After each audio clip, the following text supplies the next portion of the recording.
जय हिंद दोस्तों, आप लोगों का स्वागत है अपने यूट्यूब क्लास में। ध्यान रखिएगा, आज हम लोग देखेंगे खान सर के द्वारा जो 72वें बीपीएससी का टेस्ट कराया जा रहा है। आज उसका हम लोग देखेंगे टेस्ट नंबर 11 कितना होने वाला है। टेस्ट नंबर 11 होने वाला है। किसका होने वाला है? तो आपका मॉडल हिस्ट्री का होने वाला है। ध्यान रखिएगा, आज आपका होगा पार्ट 1, अब पार्ट 2 के थ्रू होगा। आज आपका होगा पार्ट 1। पार्ट 1 में कितना नंबर प्रश्न होगा? तो आपका 1 से लेकर 75 नंबर प्रश्न तक आपका होने वाला है। अगर आप लोग नए हैं तो भैया प्लीज़ आपसे हाथ जोड़कर निवेदन कर रहे हैं, प्लीज़ चैनल को सब्सक्राइब कर लीजिए और चैनल के साथ में जुड़ जाइए। सब्सक्राइब कर लीजिए भैया। चलिए हम लोग देखेंगे पार्ट 1। ध्यान रखिएगा, 1 से लेकर 75 नंबर प्रश्न तक आपका होने वाला है। देखिए, उससे पहले भैया आप लोग पूरा वीडियो वॉच कीजिएगा, बीच में भागिएगा नहीं, तभी समझ में आएगा एग्ज़ाम, क्योंकि एग्ज़ाम बहुत ही नज़दीक आपका आ चुका है। देखिए, प्रश्न नंबर 1 में आपका क्या बोल रहा है? सुमित सरकार ने किस मार्क्सवादी इतिहासकार के प्रतिमान का आलोचना करते हुए उस मार्क्सवादी वर्ग दृष्टिकोण सरल संस्करण बनाया है? क्या बोल रहा है? सुमित सरकार ने किस मार्क्सवादी इतिहासकार के प्रतिमान की आलोचना करते हुए उसे मार्क्सवादी वर्ग दृष्टिकोण का सरलीकृत संस्करण बताया है? तो इसका सही उत्तर आपका हो जाएगा, ध्यान में रखिएगा, रजनी पामदत्त हो जाएगा। क्या हो जाएगा? ऑप्शन नंबर डी आपका सही उत्तर हो जाएगा, ध्यान में रखिएगा। चलिए आगे बढ़ते हैं हम लोग प्रश्न नंबर। उससे पहले भैया आप लोग वीडियो को थोड़ा सा 1.5x पे कर लीजिएगा, तब देखने में थोड़ा ज़्यादा मज़ा आएगा, क्योंकि हम शेयर बहुत धीरे धीरे करवाते हैं तो आप लोग को बहुत टाइम लग जाएगा पढ़ने में। थोड़ा सा स्पीड इसको बढ़ा लीजिएगा वीडियो को, उसके बाद आपको लोग को पढ़ने में थोड़ा मज़ा आएगा। तो ये भारतीय इतिहास का कौन सा ऐतिहासिक दृष्टिकोण अभिजात वर्ग के बजाय मुख्य रूप से जनता, किसानों और क्या है हाशिए पर रहने वाले समूहों की भूमिका पर केंद्रित है? क्या बोल रहा है? क्वेश्चन ध्यान से सुनिएगा। भारतीय इतिहास का कौन सा ऐतिहासिक दृष्टिकोण अभिजात वर्ग के बजाय मुख्य रूप से जनता, किसानों और हाशिए पर रहने वाले समूहों की भूमिका पर केंद्रित है? भूमिका पर केंद्रित है। इसका सही उत्तर आपका हो जाएगा ऑप्शन नंबर सी हो जाएगा, क्या सवाल्ट दृष्टिकोण हो जाएगा। ध्यान रखिए, सवाल्ट दृष्टिकोण। चलिए आगे बढ़ते हैं हम लोग। देखिए, इसे ऑनलाइन क्वेश्चन है, इसमें डिफिनेशन उतना नहीं लिखा गया है। 3 में देखिए क्या है, भारत में यूरोपीय शक्तियों के संबंध में निम्नलिखित कथनों पर विचार कीजिए। क्या बोल रहा है? भारत में यूरोपीय शक्तियों के संबंध में निम्नलिखित कथनों पर विचार कीजिए। इसमें बोला उपयुक्त में से कौन सा कथन सही है? ध्यान में रखिए कौन सा कथन सही है। चलिए एक से देखते हैं हम लोग। एक में देखते हैं हम लोग क्या बोल रहा है। डचों ने अपनी पहली फैक्ट्री मछलीपट्टनम में स्थापित की थी। क्या कथन एक आपका बिल्कुल सही है या फिर गलत है? कथन एक आपका बिल्कुल सही है। भारतीय क्या बोल रहा है क्वेश्चन, क्या भारत में यूरोपीय शक्तियों के संबंध में? कथन एक आपका सही है। कथन 2 में क्या फ्रेंच ईस्ट इंडिया कंपनी एक निजी उद्यम था जो काफ़ी हद तक फ्रांसीसी सरकार से स्वतंत्र था? क्या कथन 2 सही है? तो बिल्कुल गलत है, कथन 2 जो है आपका गलत है, ध्यान में रखिएगा। देखिए, अगर इसका आंसर हम लोग सही उत्तर देखेंगे तो क्या हो जाएगा, फ्रेंच ईस्ट इंडिया कंपनी की स्थापना 1664 है। कब हुआ था? 1664 में राजा लुइस के शासनकाल में। कहाँ? राजा लुइस के शासनकाल के दौरान उनके वित्त मंत्री जीन वेस्टिट कोलवर्ट के मार्गदर्शन में की गई थी। ध्यान में रखिएगा। ईस्ट इंडिया कंपनी अपनी विपरीत, जिसे एक निजी संयुक्त स्टॉक कंपनी के रूप में काफ़ी स्वतंत्रता प्राप्त की थी। ध्यान में रखिएगा। फ्रांसीसी कंपनियां क्या फ्रांसीसी राजशाही के द्वारा नियंत्रित और समर्थित थी? ध्यान में रखिएगा, पूरा डेफिनेशन इसके बारे में बता दिए जितना डेफिनेशन में आपका लिखा गया है। 3 में आपको देखिए क्या है, इंग्लिश ईस्ट इंडिया कंपनी को 1600 में महारानी एलिजाबेथ प्रथम के रॉयल चार्टर प्राप्त हुआ था। क्या बोला? इंग्लिश ईस्ट इंडिया कंपनी को 1600 में महारानी एलिजाबेथ प्रथम से एक रॉयल चार्टर प्राप्त हुआ था। तो इसका सही 2 में 3 भी जो आपका बिल्कुल सही है, ध्यान में रखिएगा। तो इसका सही उत्तर आपका हो जाएगा 1 और 3 आपका सही है। 1 और 3 कहाँ है? तो आपका ऑप्शन नंबर सी में, ध्यान में रखिएगा। चलिए आगे बढ़ते हैं हम लोग प्रश्न नंबर 4 की ओर। बताइए, निम्नलिखित में से कौन सा भारत का प्रथम पुर्तगाली गवर्नर था? मतलब निम्नलिखित में से कौन भारत का प्रथम पुर्तगाली गवर्नर था? कौन थे? तो आप लोग को सबको पता है ये क्वेश्चन के बारे में, इसका आंसर देने का कोई फ़ायदा नहीं है। तो आप लोग को पता है, फ्रांसिस्को डी अल्मीडा हो जाएगा। क्या हो जाएगा? Francisco de Almeida. ध्यान में रखिए, फ्रांसिस्को डी अल्मीडा को 1505 में पुर्तगाली राजा मैनुअल प्रथम द्वारा भारत के पहले पुर्तगाली गवर्नर के रूप में नियुक्त किया था। चलिए आगे बढ़ते हैं हम लोग प्रश्न नंबर 5 की ओर। प्रश्न नंबर 5 क्या बोल रहा है? बंगाल में भू राजस्व का अस्थायी बंदोबस्त किस वर्ष लागू किया गया था? क्या बोल रहा है? बंगाल में भू राजस्व का अस्थायी बंदोबस्त किस वर्ष लागू किया गया था? तो ये आपका ध्यान में रखिएगा, 1793 ईस्वी में कब किया गया था? कब किया गया था? 1793 ईस्वी में किया गया था। ध्यान में रखिएगा। देखिए, लॉर्ड कॉर्नवालिस द्वारा 1793 में बंगाल में अस्थायी बंदोबस्त लागू किया गया था। यह ब्रिटिश ईस्ट इंडिया कंपनी द्वारा मुख्य रूप से बंगाल, बिहार और उड़ीसा के कुछ हिस्सों में लागू की गई भूराजस्व प्रणाली थी। ध्यान में रखिएगा। चलिए आगे बढ़ते हम लोग प्रश्न नंबर 6 की ओर। चलिए बताइएगा प्रश्न नंबर 6। ठीक है, बक्सर के युद्ध 1764 के संबंध में निम्नलिखित कथनों पर विचार कीजिए। क्या बोल रहा है? बक्सर के युद्ध 1764 के संबंध में निम्नलिखित कथनों पर विचार कीजिए। ध्यान में रखिएगा, निम्नलिखित कथनों पर विचार करना है। तो देखिए इसका सही उत्तर आपका क्या हो जाएगा? देखिए, एक में आपको क्या है, एक में है मीर कासिम, शुजा-उद-दौला और शाह आलम द्वितीय की संयुक्त सेनाओं ने अंग्रेजों के विरुद्ध युद्ध लड़ा था। कथन एक आपका बिल्कुल सही है। कथन 2 में है इस युद्ध में परिणाम स्वरूप इलाहाबाद की संधि में हुई, जिसने अंग्रेजों को बंगाल, बिहार, उड़ीसा के दीवानी अधिकार प्रदान किए। कथन 2 भी आपका बिल्कुल सही है। ध्यान में रखिएगा। तो इसका सही उत्तर आपका क्या हो जाएगा? तो ऑप्शन नंबर आपका सी हो जाएगा। 1 और 2 दोनों आपका इसमें से सही है। चलिए आगे बढ़ते हैं प्रश्न नंबर 7 की ओर। इसको मिलान करने वाला है। थोड़ा इसको जूम आउट कर लेते हैं ताकि आपको सारा ऑप्शन हम लोग को दिख जाए। चलिए देखिए, 7 नंबर मिलान करना है। सूची 1 में क्या दिया है? वो युद्ध। सूची 2 में दिया हुआ है वर्ष। कौन सा युद्ध किस वर्ष में हुआ था उसके बारे में हम लोग को जानते हैं। देखिए, प्लासी का युद्ध कब हुआ था? तो आप लोग सीधा बताइएगा प्लासी का युद्ध कब हुआ था? तो आपका 1757 में हुआ था। बताइए बक्सर का युद्ध आपका कब हुआ था? तो आपका 1764 में हुआ था। ध्यान में कब हुआ था? 1764 में हुआ था। बताइए पानीपत का तीसरा युद्ध कब हुआ था? तो सबको पता है 1761 ईस्वी में हुआ। बताइए चतुर्थ आंग्ल मैसूर युद्ध कब हुआ था? तो 1799 ईस्वी में हुआ था। सबको पता है, यानी ऑप्शन नंबर डी इसका सही उत्तर हो जाएगा। चलिए आगे बढ़ते हैं। चलिए प्रश्न नंबर 8 की ओर बढ़ते हैं। देखिए प्रश्न नंबर 8 क्या बोल रहा है? भारतीय इतिहास के प्रति मार्क्सवादी दृष्टिकोण के संबंध में निम्नलिखित कथनों पर विचार कीजिए। क्या भारतीय इतिहास के प्रति मार्क्सवादी दृष्टिकोण के संबंध में निम्नलिखित कथनों पर विचार कीजिए। इसमें बोला उपयुक्त में से कौन सा कथन सही है? बताइए उपयुक्त में से कौन सा कथन सही बोल रहा है? एक में यह राष्ट्रीय आंदोलन को मुख्य रूप से साम्राज्यवाद के विरुद्ध एक संगठित जन संघर्ष के रूप में देखता है। बिल्कुल गलत है। कथन एक जो है सबका बिल्कुल गलत है। अगर एक का हम लोग सही सोल्यूशन देखेंगे तो क्या हो जाएगा? ध्यान में रखिएगा। देखिए इसका सही उत्तर हो जाएगा। देखिए रूढ़िवादी मार्क्सवादी दृष्टिकोण सबसे प्रसिद्ध रूप से क्या जननी पाम दत्त ने इंडिया टुडे में किया था। यह राष्ट्रीय आंदोलन को मुख्य रूप से एक संगठित जन संघर्ष के रूप में नहीं देखा। इसके बजाय यह उन्होंने उसके एक अत्यधिक संगठन बुजुर्गवा आंदोलन के रूप में देखा। ध्यान में रखिएगा। चलिए आगे बढ़ते हैं 2 नंबर की ओर। यह आंदोलन को अभिजात वर्ग के हितों के लिए ब्रिटिश साम्राज्यवाद के साथ क्या है बुजुर्गवा वर्ग के समझौते के रूप में चित्रित करता है। बिल्कुल सही है। ध्यान में रखिएगा। तो इसका सही उत्तर आपका हो जाएगा ऑप्शन नंबर बी हो जाएगा। केवल 2 इसमें से आपका सही है। ध्यान रखिएगा। चलिए आगे बढ़ते हैं हम लोग प्रश्न नंबर 9 की ओर। ये प्रश्न नंबर 9 क्या बोल रहा है आपका? 1857 के विद्रोह के कारणों के संबंध में निम्नलिखित कथनों पर विचार कीजिए। किसके बारे में? 1857 के विद्रोह के कारणों के संबंध में निम्नलिखित कथनों पर विचार करना है। ध्यान रखिएगा। इसमें बोला उपयुक्त में से कौन सा कथन सही है? उपयुक्त में से कौन सा कथन सही है?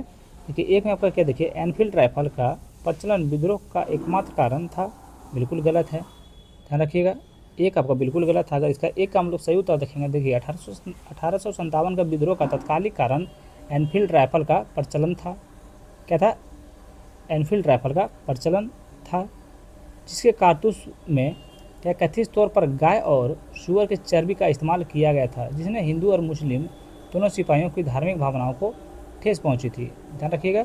2 में देखिए आपका क्या है, देखिए कौन सा सही है? देखिए व्यक्तिगत का सिद्धांत भारतीय शासक परिवारों के बीच भारी असंतोष पैदा किया है। बिल्कुल सही है। यानी इसका सही उत्तर आपका ऑप्शन नंबर बी हो जाएगा। केवल 2 इसमें से आपका सही है। चलिए आगे बढ़ते हैं प्रश्न नंबर 10 की ओर। देखिए क्या बोल रहा है? आंग्ल मैसूर युद्धों के संबंध में निम्नलिखित कथनों पर विचार कीजिए। क्या बोल रहा है? आंग्ल मैसूर युद्धों के संबंध में निम्नलिखित कथनों पर विचार कीजिए। इसका सही उत्तर क्या हो जाएगा? चलिए कथन 1 दिया हो। कथन 1 में देखिए क्या है, द्वितीय आंग्ल मैसूर युद्ध के दौरान हैदर अली की मृत्यु हो गई थी। कथन 1 आपका बिल्कुल सही है। कथन 2 में बोल रहा है आपका, ध्यान दीजिएगा, कथन 2 आपका बोल रहा है तृतीय अंग्ल मैसूर युद्ध में टीपू सुल्तान का विजय हुआ था, बिल्कुल गलत है। देखिए कथन 2 का आपका सही से उत्तर देखेंगे तो हो जाएगा आपका तृतीय अंग्ल मैसूर युद्ध में टीपू सुल्तान की हार के साथ समाप्त हुआ था। ध्यान में रखिएगा, टीपू सुल्तान के हार के साथ समाप्त हुआ था। 3 में देखिए कोई क्या, चतुर्थ अंग्ल मैसूर युद्ध टीपू सुल्तान की मृत्यु और बाडिया राजवंश की बहाली के साथ समाप्त हुआ था। कथन 3 जो है आपका बिल्कुल सही है, यानी इसका सही उत्तर आपका कौन सा हो जाएगा, ध्यान रखिएगा, तो 1 और 3 यानी ऑप्शन नंबर बी आपका राइट आंसर हो जाएगा। चलिए आगे बढ़ते हैं हम लोग प्रश्न नंबर 11 की ओर।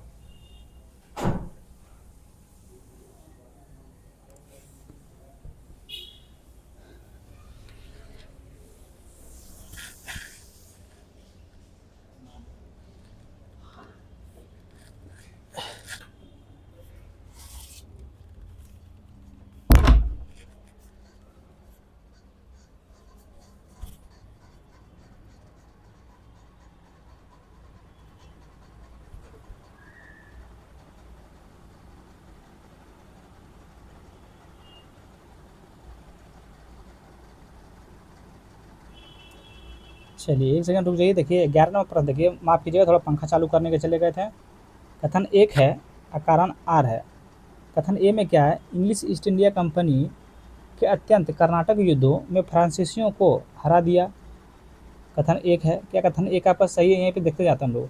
कथन 1 जो है सबका बिल्कुल सही है। कारण आर में क्या है, अपनी स्वतंत्र वाणिज्यिक प्रकृति के कारण इंग्लिश कंपनी के पास एक बेहतर नौसैनिक बेड़ा और मजबूत वित्तीय समर्थन था। कथन 2 भी आपका बिल्कुल सही है, ध्यान रखिएगा, तो इसका सही उत्तर आपका हो जाएगा। देखिए ए और 2 तो ए और आर तो दोनों सही है और आर एक ही इसमें सही व्याख्या भी कर रहा है, ध्यान में रखिएगा, तो इसका सही उत्तर आपका ऑप्शन नंबर ए हो जाएगा। ए और आर दोनों सही है और आर एक ही सही व्याख्या है, ध्यान रखिएगा। चलिए आगे बढ़ते हम लोग प्रश्न नंबर, चलिए यहाँ मिलान करने में लग रहा है गया।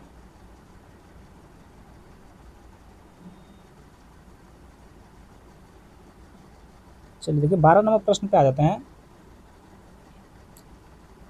देखिए क्या ऐतिहासिक दृष्टिकोण अमुक फोकस है, बताइए औपनिवेशिक दृष्टिकोण, ये आपको मिलान करना तो ये आपका हो जाएगा, ध्यान में रखिएगा।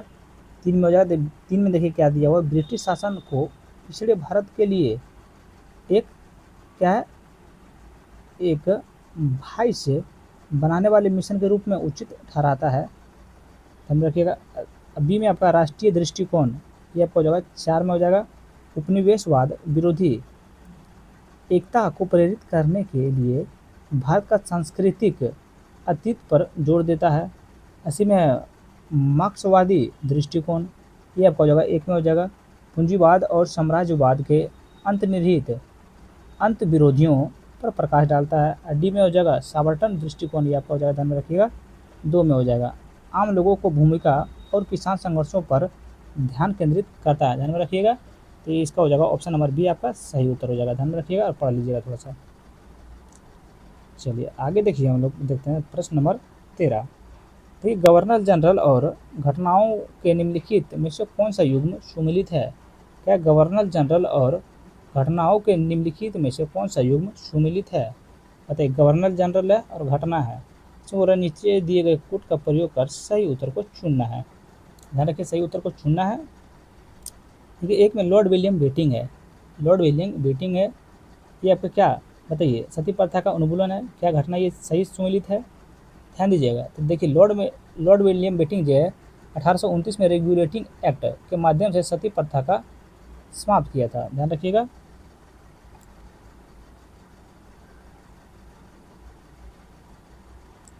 सती प्रथा का उन्मूलन बिल्कुल सही है। बी में आपका है लॉर्ड डलहौजी रेलवे की शुरुआत, बिल्कुल सही है। 3 में Lord Lytton vernacular press act की एक्ट, बिल्कुल सही है। तो इसमें तीनों आपका सही हो जाएगा, यानी ऑप्शन नंबर डी आपका सही उत्तर हो जाएगा। चलिए आगे बढ़ते हम लोग।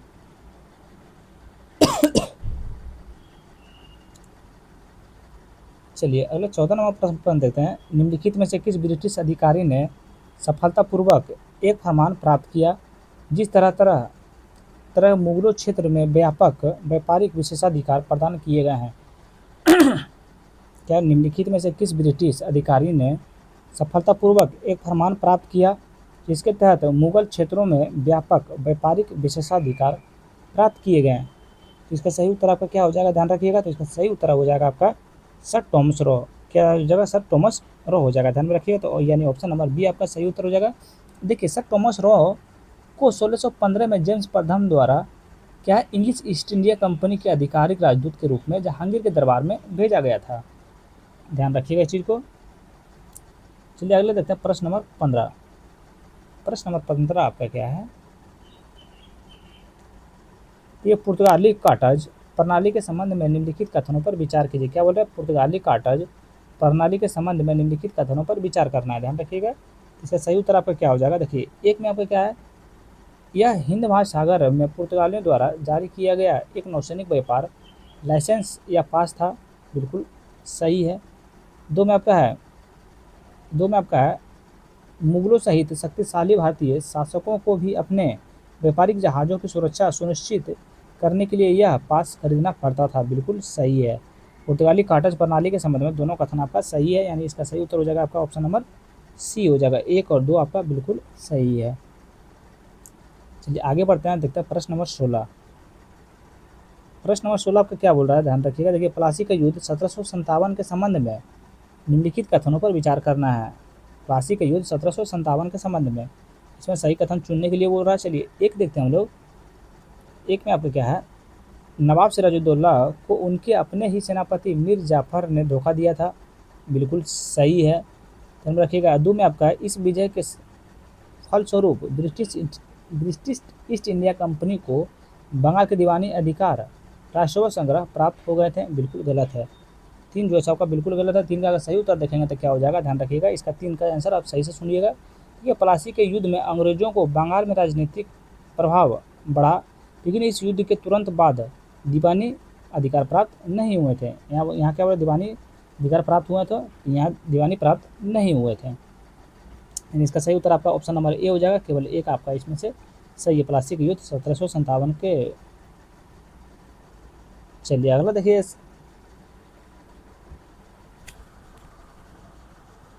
चलिए अगला 17 नंबर प्रश्न देखिए, लॉर्ड डलहौजी के व्यापक गत सिद्धांत के संबंध में निम्नलिखित में से कौन सा कथन सही है, बताइए। लॉर्ड डलहौजी के व्यापगत सिद्धांत, लॉर्ड डलहौजी के व्यापगत सिद्धांत के संबंध में निम्नलिखित कथनों में से कौन सा कथन सही है, बताइए कौन सा कथन सही है। सही कथन चुनने के लिए बोल रहा है। तो ये कथन एक में क्या बोल रहा है, यह एक विलयवादी नीति थी जो इस सिद्धांत पर आधारित थी कि सर्वोच्च सत्ता तक उत्तराधिकारी को मान्यता देने से इनकार कर सकती है, ध्यान रखिएगा। फिर से पढ़ लेते हैं। देखिए थोड़ा सा सुबह से 3-4 को सेट बना चुके हैं, थोड़ा सा मिस्टेक हो जाता है, हम भी एक इंसान है, थोड़ा सा आप लोग माफ़ कर दीजिएगा। देखिए एक में यहाँ पर क्या बोल रहा है, यह एक विलयवादी नीति थी जो इस सिद्धांत पर आधारित थी कि सर्वोच्च सत्ता तक उत्तराधिकारी को मान्यता देने से इनकार कर सकती है। क्या कथन एक सही है, तो आपका कथन एक बिल्कुल सही है। कथन 2 देखिए आपका क्या है, अवध के राजस्व का विलय इसी विशिष्ट सिद्धांतों का उपयोग करके किया गया था, बिल्कुल गलत है।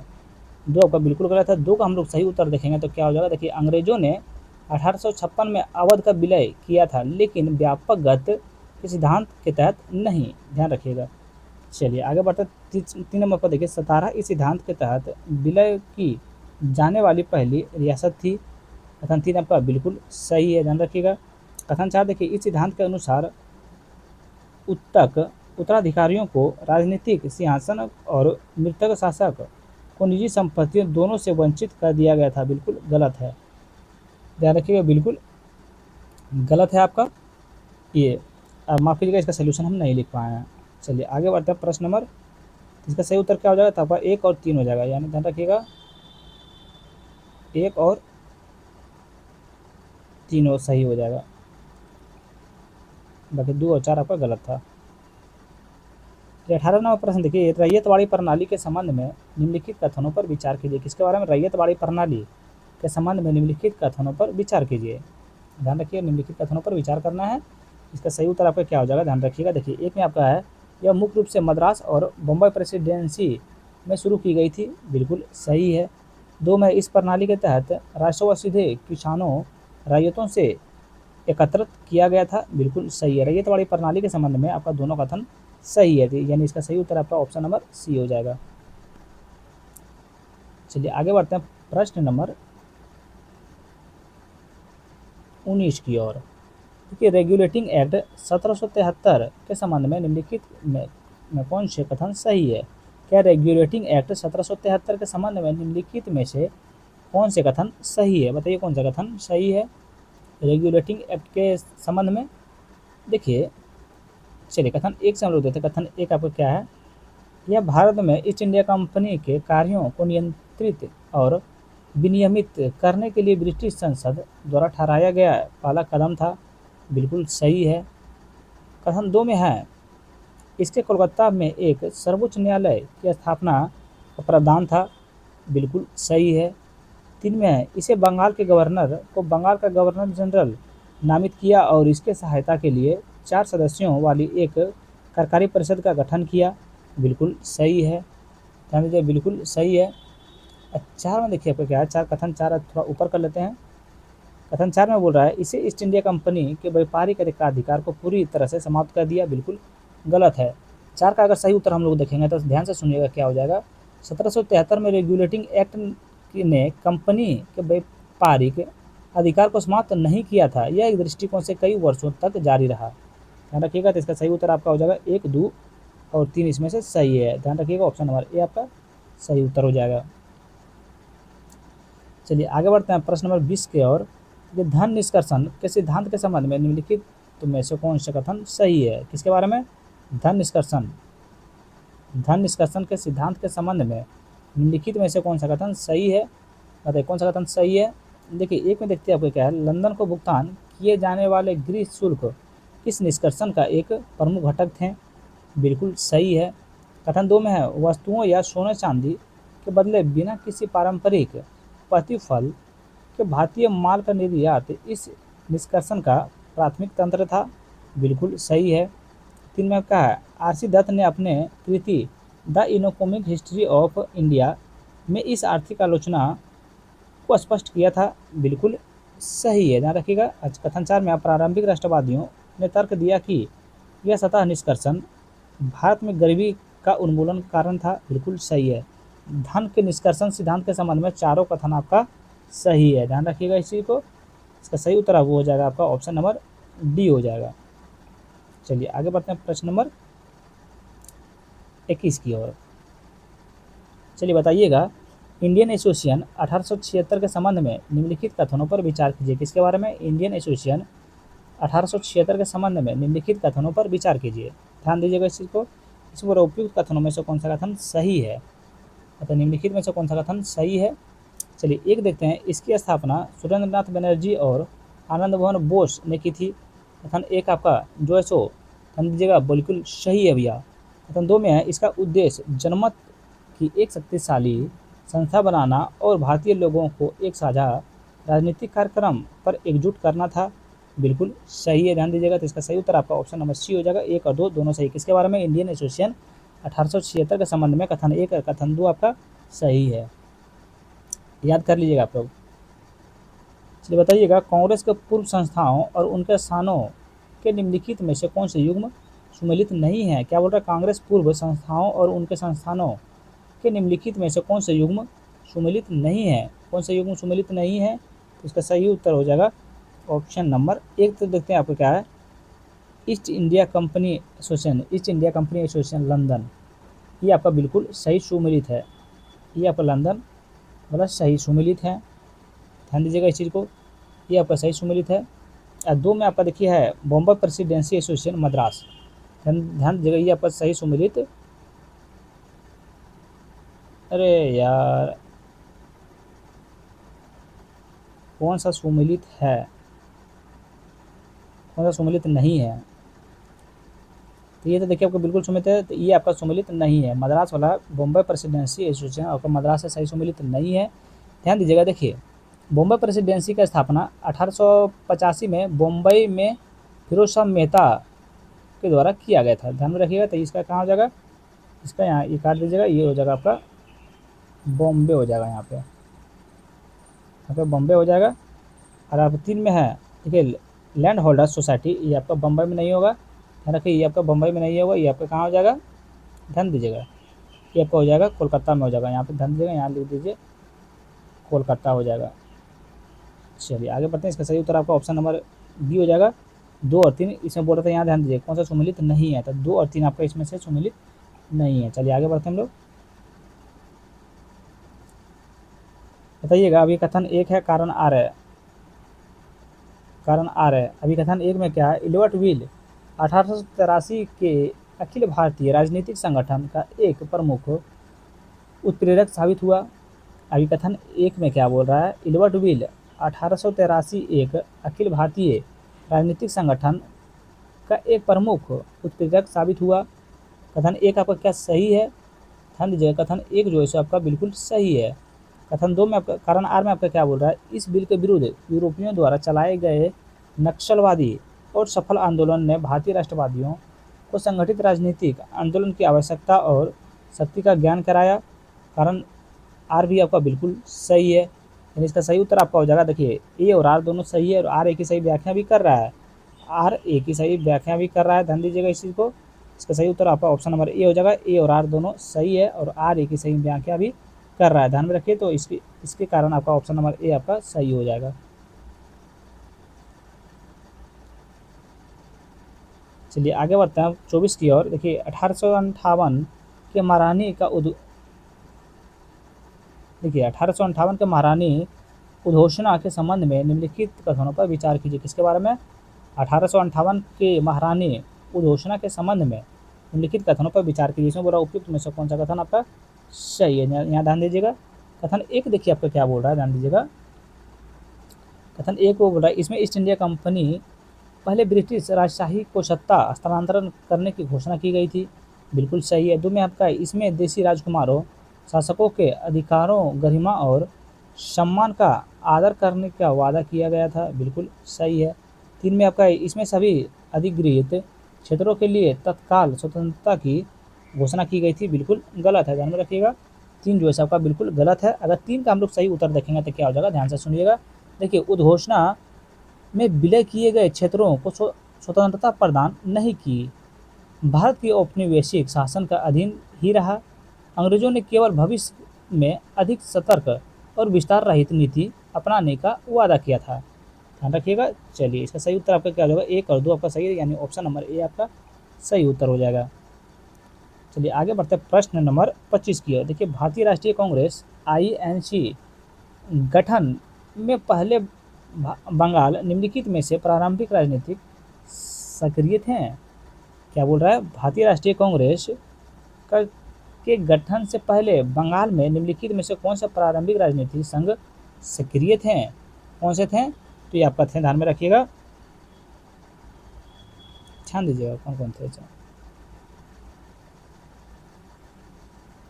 देखिए बंग भाषा प्रकाशित सभा थे, लैंड होल्डर्स सोसाइटी थे, ध्यान रखिएगा, बंगाल ब्रिटिश इंडिया सोसाइटी थे, आपका ब्रिटिश इंडिया एसोसिएशन थे, यानी चारों आपका थे। इससे आगे देखिएगा तो ऑप्शन नंबर डी में 4 हो जाएगा। देखिए 4 हो जाएगा आपका, ध्यान रखिएगा, 1 2 3 4 हो जाएगा। देखिए बंग भाषा प्रकाशित सभा गठन कब हुआ था, तो कब स्थापित हुआ था, तो ये आपका 1836 में हुआ था। बताइए लैंड होल्डर सोसाइटी ये आपका कब हुआ था, तो ये आपका 1838 में हुआ था। तो बंगाल ब्रिटिश इंडिया सोसाइटी की आपका स्थापना कब हुआ था, तो ये आपका 1843 में हुआ था। तो ब्रिटिश इंडियन एसोसिएशन की स्थापना कब हुआ था, 1851 में हुआ था, ध्यान में रखिएगा।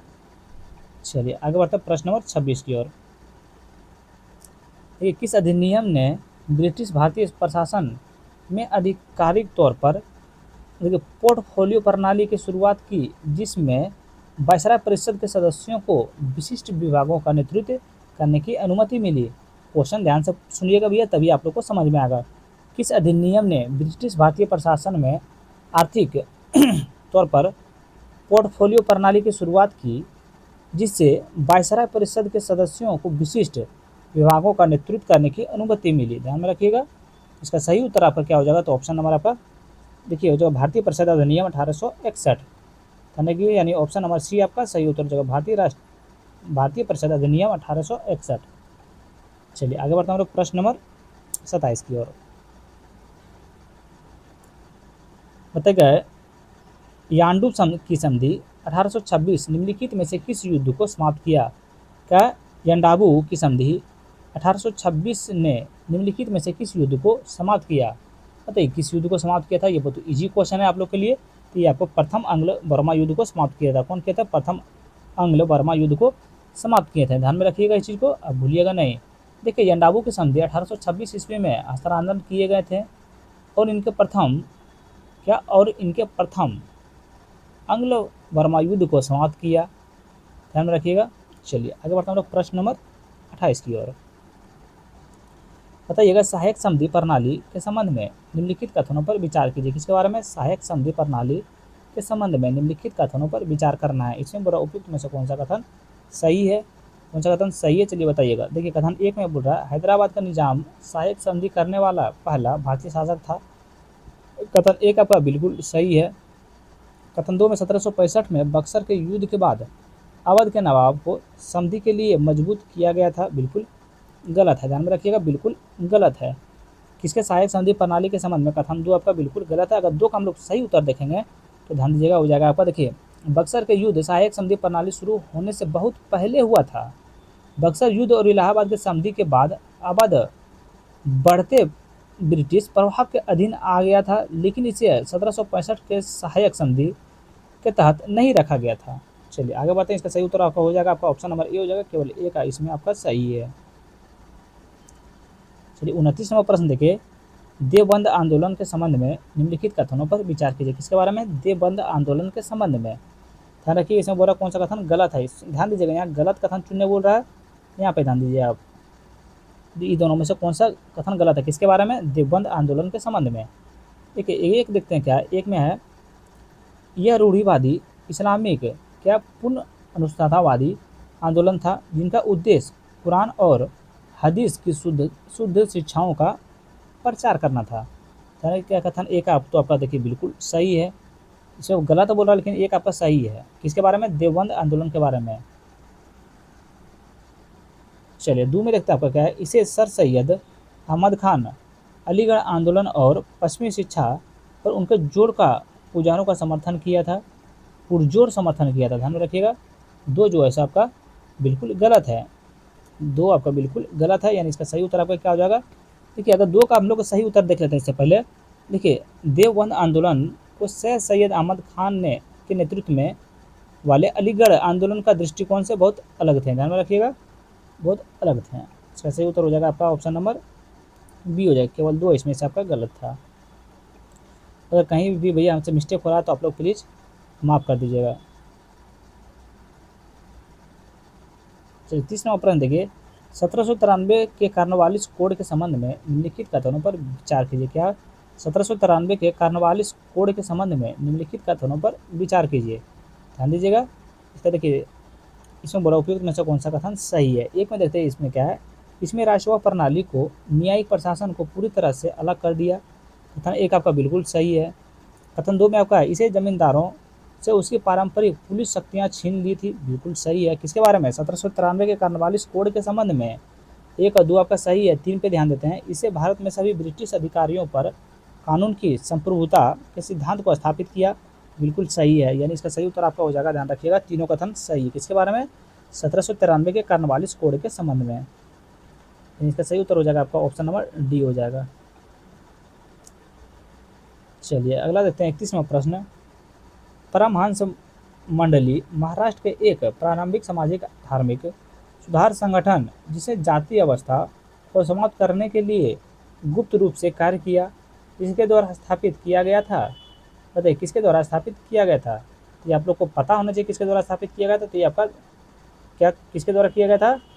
दादोबा पांडुरंग के द्वारा किया गया था। ध्यान रखिए, दादोबा पांडुरंग के द्वारा किया गया था। इस चीज़ पे आप लोग ध्यान दीजिएगा। देखिए इसके बारे में हम लोग थोड़ा सा जानते हैं। देखिए परमहंस मंडली महाराष्ट्र में शुरुआती सामाजिक धार्मिक सुधार आंदोलन में से एक थी, जिनकी स्थापना कब हुआ था? तो 1849 में बम्बई में हुई थी। ध्यान में रखिएगा। इसे एक गुप्त समाज के रूप में कार्य किया। इसका लक्ष्य क्या था? आमूलचूल सामाजिक सुधार करना था। चलिए आगे बढ़ते हैं। चलिए 32 नंबर प्रश्न बताइएगा, 1813 चार्टर एक्ट के संबंध में निम्नलिखित कथनों पर विचार कीजिए। किसके बारे में? 1813 चार्टर एक्ट के संबंध में। इसमें बोल रहा है उपयुक्त में से कौन सा कितना कथन सही है? उपयुक्त में से कौन सा कथन सही है? ध्यान दीजिएगा। 1 में देखिए आपका क्या है। एक में इस अधिनियम ने भारत में ईस्ट इंडिया कंपनी के व्यापार का अधिकार को पूर्णतः समाप्त कर दिया, बिल्कुल गलत है। कथन 2 जो है आपका, कथन 1 आपका बिल्कुल गलत है। इसका हम लोग सही उत्तर देखेंगे तो क्या हो जाएगा, देखिए 1813 के चार्टर एक्ट ने ईस्ट इंडिया कंपनी के व्यापारिक अधिकार को पूरी तरह से समाप्त नहीं किया था। यहाँ क्या बोल रहा है, पूर्णतः समाप्त कर दिया, तो ये समाप्त नहीं किया गया था, ध्यान में रखिएगा। क्या बोल रहा था, ये समाप्त नहीं किया था, जिसने भारतीय व्यापार पर कंपनी का एकाधिकार को समाप्त कर दिया, लेकिन इसे महत्वपूर्ण अपवाद शामिल थे। देखिए अपवाद शामिल थे यानी कि क्या इसमें क्या हो गया, देखिए कंपनी के चाय में व्यापार और चीनी के साथ व्यापार पर अपना अधिकार बनाए रखा, ये आपका अपवाद 1 हो गया। अपवाद 2 में आपका क्या हो गया, इसीलिए आधिकारिक को आंशिक रूप से हटाया गया था कि पूरी तरह से नहीं, ध्यान में रखिएगा। तो इसका सही उत्तर आपका क्या हो जाएगा, 2 में देखिए आपका क्या है, इस अधिनियम ने कंपनी को भारतीयों में शिक्षा बढ़ावा देने के लिए प्रति वर्ष 1 लाख रुपये स्वीकृत करने का निर्देशन दिया। कथन 2 जो है आपका बिल्कुल सही है, ध्यान में रखिएगा। तो इसका सही उत्तर आपका क्या हो जाएगा, ध्यान में रखिए, तो ऑप्शन नंबर बी हो जाएगा, केवल 2 आपका इसमें से सही। किसके बारे में, 1813 चार्टर एक्ट के संबंध में। चलिए आगे बढ़ते हैं हम लोग प्रश्न नंबर 33 की ओर। तो बताइएगा, लॉर्ड लिटन का प्रशासन के संबंध में निम्नलिखित कथनों पर विचार कीजिए। किसके बारे में, लॉर्ड लिटन का प्रशासन के संबंध में निम्नलिखित कथनों पर विचार कीजिए, ध्यान रखिएगा। इसका सही उत्तर आपका क्या होगा, देखिए 1 में आपके क्या बोल रहा है, उन्होंने 1877 में भव्य दिल्ली दरबार के आयोजन किया, जबकि एक बड़े हिस्से विनाशकारी अकाल से जूझ रहे थे। कथन 1 आपका बिल्कुल सही है। कथन 2 में उन्होंने भारतीय सशस्त्र अधिनियम 1878 पारित किया, जिसके तहत भारतीयों के लिए बिना लाइसेंस के हथियार रखना एक अपराध बनाया गया था। कथन 2 भी आपका बिल्कुल सही है, यानी इसका सही उत्तर आपका क्या हो जाएगा, इसका सही उत्तर हो जाएगा आपका ऑप्शन नंबर सी हो जाएगा। कथन 1 और कथन 2 दोनों इसमें से आपका सही था। चलिए अगला नंबर प्रश्न देखते हैं। 34 नंबर प्रश्न आपका क्या बोल रहा है, भैया अभी तक चैनल को सब्सक्राइब नहीं किए तो प्लीज़ कर लीजिए, आपसे रिक्वेस्ट कर रहे हैं भैया।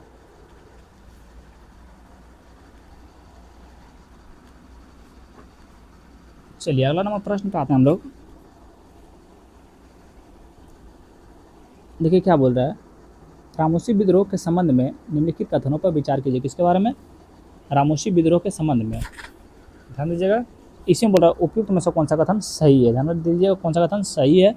चलिए ध्यान देते हैं। देखिए इसमें क्या बोल रहा है, ये आंध्र प्रदेश के पूर्वी गोदावरी क्षेत्र में होने वाली किसान विद्रोह थे।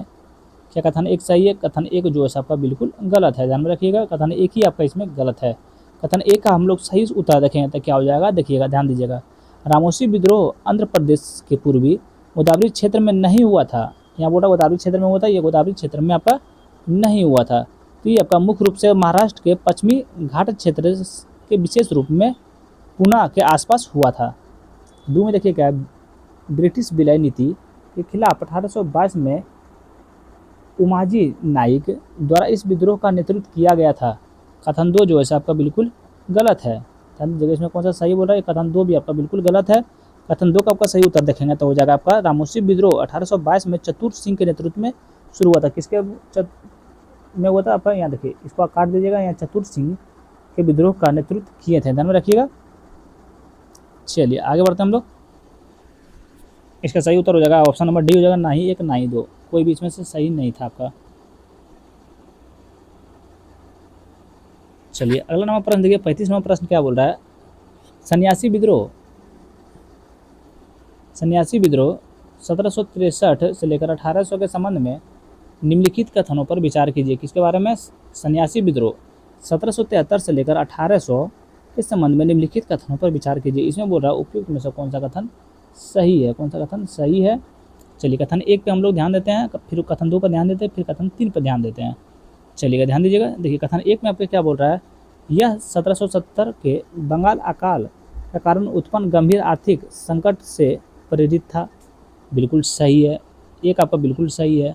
2 में आपका है बंकिम चंद्र चट्टोपाध्याय का प्रसिद्ध उपन्यास आनंद मठ इसी विद्रोह का पर आधारित है।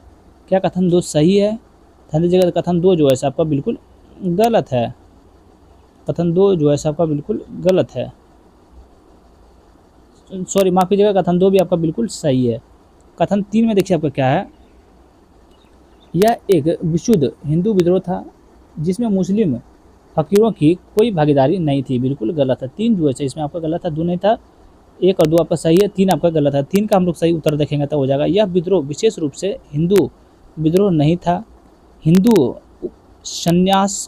सन्यासियों के साथ मुस्लिम फकीर भी इस आंदोलन में सक्रिय रूप से भाग लिए थे। ध्यान में रखिएगा, तो इसका सही उत्तर हो जाएगा 1 और 2 आपका सही है। 1 और 2 क्या है, यानी ऑप्शन नंबर 1 में है। चलिए आगे बढ़ते हम लोग।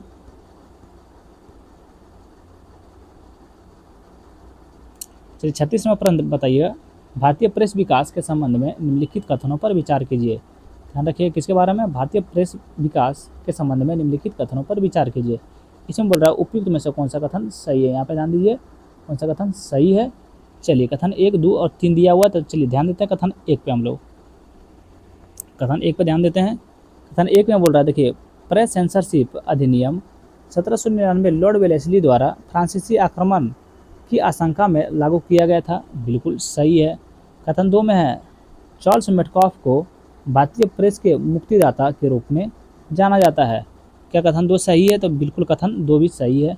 कथन 3 में आपका है, भारत में प्रकाशित होने वाला पहला समाचार पत्र जेम्स अगस्टस हिक्की द्वारा प्रकाशित द बंगाल गजट था। बिल्कुल सही है, ध्यान में रखिएगा। इसका सही उत्तर हो जाएगा 1, 2 और तीनों आपका इसमें से सही है, यानी ऑप्शन नंबर डी आपका सही उत्तर हो जाएगा। चलिए 37 नंबर प्रश्न पे आते हैं, देखिए क्या बोल रहा है, निम्नलिखित में से कौन सा व्यक्तित्व पश्चिमी भारत महाराष्ट्र का समाज सुधार आंदोलन से जुड़े हुए थे। क्या बोल रहा है, निम्नलिखित में से कौन सा व्यक्तित्व पश्चिमी भारत महाराष्ट्र के समाज सुधार आंदोलन से जुड़े थे। इसमें बोल रहा है, नीचे दिए गए प्रयोग कर सही उत्तर को चुनिए। इसमें से कौन कौन थे, ध्यान दीजिएगा। देखिए एक तो आपका थे गोपाल हरि देशमुख थे, एक तो आपका यही थे। दूसरा आपका महादेव गोविंद नराड़े भी थे, बिल्कुल 2 भी सही है। 3 में आपका देखिए कुदुमकरी क्या वृक्षेश लिंगम आपका ये नहीं थे, 3 नहीं थे। बाकी 4 आपका थे बाल शास्त्री क्या जाम्बेकर, ध्यान रखिएगा 4 भी आपका, यानी ऑप्शन नंबर ए आपका सही उत्तर हो जाएगा। चलिए आगे बढ़ते हम लोग प्रश्न नंबर 38 की ओर। बताइए अभिकथन 1 है, अकारण आ रहा है। अभिकथन 1 में क्या है, बक्सर के युद्ध 1764 में ब्रिटिश ईस्ट इंडिया कंपनी विजय रही। क्या कथन, अभिकथन 1 सही है, ध्यान दीजिए। तो अभिकथन 1 जो है आपका बिल्कुल सही है, कारण आर में दिया हुआ है, इस युद्ध के दौरान ब्रिटिश सेना का नेतृत्व मेजर हेक्टर मुनरो द्वारा कुशलतापूर्वक किया गया था। कथन 2 जो है सो आपका ध्यान दीजिएगा, कथन 2 भी जो है सो आपका जो है सो सही है, कारण आर भी आपका सही है, यानी इसका सही उत्तर आपका क्या हो जाएगा, इस चीज़ पर फोकस करना है। देखिए ए और आर तो दोनों सही है ही, लेकिन आर एक ही सही व्याख्या नहीं कर रहा है। इसका सही उत्तर आपका हो जाएगा ऑप्शन नंबर बी हो जाएगा, ए और आर दोनों सही है, लेकिन आर एक ही सही व्याख्या नहीं करता है। चलिए ध्यान रखिएगा। चलिए आगे बढ़ते हैं हम लोग प्रश्न नंबर, चलिए प्रश्न नंबर आ जाता है हम लोग 39 की ओर।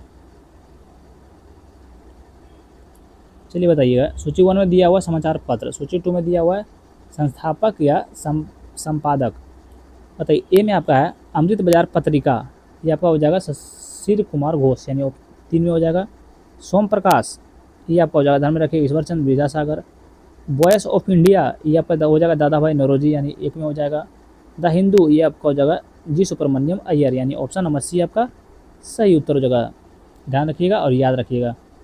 अभी तक चैनल को सब्सक्राइब नहीं किए तो कर लीजिए ना एक बारी। देखिए 40 नंबर प्रश्न में आपका क्या बोला,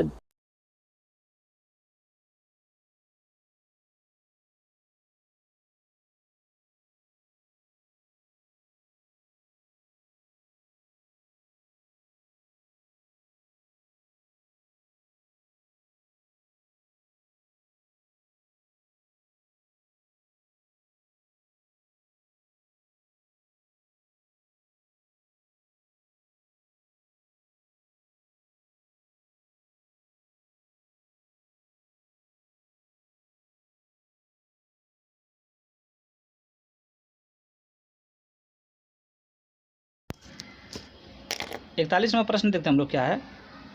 देखिए किसी ब्रिटिश गवर्नर जनरल ने अब अधिग्रहित क्षेत्रों का प्रशासन के लिए गैर विनियम प्रणाली की शुरुआत की, जिसमें ब्रिटिश उपयुक्तों के कार्यकारी और न्यायिक शक्तियों के संयुक्त रूप से प्राप्त थी। ध्यान में रखिएगा। तो इसका सही उत्तर आपका हो जाएगा, क्या हो जाएगा, तो ऑप्शन नंबर आपका लॉर्ड डलहौजी हो जाएगा। ध्यान में रखिएगा, ऑप्शन नंबर सी आपका सही उत्तर हो जाएगा।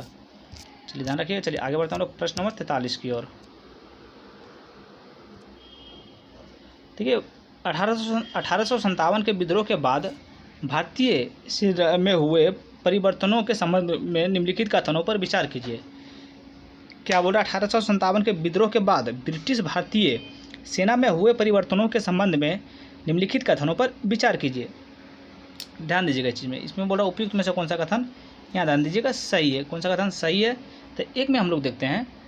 एक आपका बोल रहा है, देखिए सैन्य संरचना को पुनर्गठित करने के लिए पील आयोग का नियुक्त किया गया था। और दो में आपका, एक तो देखिए आपका बिल्कुल सही है, दो में आपका है देसी भावनाओं को शांत करने के लिए भारतीय सैनिकों की तुलना में यूरोपीय सैनिकों के अनुपात को काफ़ी कम कर दिया गया था। बिल्कुल गलत है, दो का बिल्कुल गलत है। अगर दो का हम लोग सही उत्तर देखेंगे तो क्या हो जाएगा, देखिए अंग्रेज़ों ने फैलाया कि वे भारतीय वफादार पर निर्भर नहीं रह सकते। ध्यान दीजिएगा। और तीन में आपका है सिपाहियों के बीच भविष्य की एकता को रोकने के लिए सेना के लड़ाकू और गैर लड़ाकू जनजातियों पर आधारित एक पुनर्गठित किया गया था। बिल्कुल सही है, यानी इसका सही उत्तर हो जाएगा आपका 1 और 3 सही है, यानी ऑप्शन नंबर ए आपका सही उत्तर हो जाएगा। चलिए अगला देखते हैं प्रश्न नंबर 43 की ओर, कि राजा राम मोहन राय के संबंध में निम्नलिखित में से कौन सा कथन सही है। किसके बारे में, राजा राम मोहन राय के संबंध में कौन सा कथन सही है, चलिए बताइएगा। चलिए आगे बढ़ते हम लोग। तो कथन एक आपका क्या है, उन्होंने मूर्ति पूजा और क्या है जातिगत कट्टरता के विरोध अभियान चलाने के लिए कोलकाता में आत्मीय सभा की स्थापना की। बिल्कुल सही है। दो में आपका है उन्होंने आधुनिक पश्चिम शिक्षा की शुरुआत पर पुरजोर विरोध किया और इसको भारतीय संस्कृति के लिए खतरा माना। बिल्कुल गलत है, दो का बिल्कुल गलत है। अगर दो का हम लोग सही उत्तर देखेंगे तो क्या हो जाएगा, उन्होंने आधुनिक पश्चिमी शिक्षा का विरोध नहीं किया था। यहाँ बोल रहा है, देखिए आपका क्या बोल रहा है, पुरजोर विरोध किया, या विरोध नहीं किया गया था। तीन में देखिए आपका क्या है, उन्होंने प्राचीन हिंदू शास्त्रों का उदाहरणों का उपयोग करके सती प्रथा के खिलाफ अपने तर्क प्रकाशित किए। कथन 3 जो है आपका बिल्कुल सही है। कथन 4 में आपका है उन्होंने वेदों और उपनिषदों को एकस्वरवादी शिक्षाओं की और लौटकर हिंदू धर्म की शुद्ध करने का प्रयास किया। बिल्कुल सही है, यानी इसका सही उत्तर आपका क्या हो जाएगा, 1, 3 और 4। 1, 3 और 4 कहाँ है, तो 1, 3 और 4 आपका ऑप्शन नंबर बी में है। चलिए आगे बढ़ते हैं। अगर कहीं हमसे मिस्टेक हो रहा है तो प्लीज़ माफ़ कर दीजिएगा। ये 44 नंबर प्रश्न देखिए, किस गवर्नर जनरल ने 1856 में क्या है विवादास्पद क्या सामान्य सेवा भर्ती अधिनियम पारित किया था, जो सिपाहियों के लिए एक महत्वपूर्ण शिकायत का कारण बना। ध्यान रखिएगा, जो शिकायत का कारण बना। ध्यान रखिए, इसका सही उत्तर आपका हो जाएगा लॉर्ड कैनिंग, यानी ऑप्शन नंबर बी आपका सही उत्तर हो जाएगा। चलिए आगे बढ़ते हम लोग प्रश्न नंबर 45 की ओर। बताइएगा, ब्रिटिश गवर्नर जनरलों और उनकी नीतियों घटनाओं के निम्नलिखित युग्मों में से कौन सा सही सुमेलित है। क्या गवर्नर जनरल है, नीति और घटना है। इसमें बोला नीचे दिए गए प्रयोग कर सही उत्तर को चुनना है, सही उत्तर को चुनना है।